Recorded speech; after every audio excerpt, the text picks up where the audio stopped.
சூரி சொன்ன மாதிரி அவன் சொல்லிட்டேன், இருந்தாலும் திரும்பி கேளுங்க. நான் சொல்லும்போது ஒரு ஆங்கிள் கேளுங்க. அது அன்னைக்கு சூரி வர்றதுக்கு வர்றதுக்கு 10 நிமிஷம் நான் வெளியே வெயிட் பண்ணிருக்கோம் போல இருக்கு.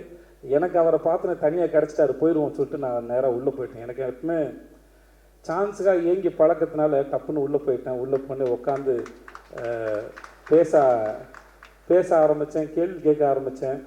ஸோ நான் கேள்வி கேட்க தொடங்கினதுனால அவர் ஆல்மோஸ்ட் எல்லோரும் வந்தாலும் அவர் என்னை பார்த்தே பதில் சொல்லிட்டு இருந்தார். நானும் கண்ணிமைக்காமல் அவரை வேடிக்கை பார்த்துட்டே இருந்தேன். ஒரு முதல்ல காதல் வந்து அந்த காதலி ஓகே சொல்றதுக்கு எதுக்கு உட்காந்து எப்படி வேடிக்கை பார்ப்பாங்களோ அந்த மாதிரி தான் வேடிக்கை பார்த்துருந்தான். அவர் பேசுகிற அத்தனையிலும் நான் அந்த இடத்துக்கு போய் நடந்த இடத்த ரசித்து அதுக்குள்ளே இருக்கிறத உணர்வுகளை ஈஸியாக மாற்றுற திறமை அவருக்கு இருக்குது. கவிஞனாக இருந்தால் வார்த்தையாக மாற்றிடுவேன். எனக்கு அது எதுவுமே இல்லாதனால நடிகனாக இருக்கனால என்னோடய எக்ஸ்பிரஷன்ஸ் பெருசாக தெரியாது. அதில் அது வார்த்தையாக தேடி பார்த்து சொல்ல முயற்சி பண்ணுறேன்.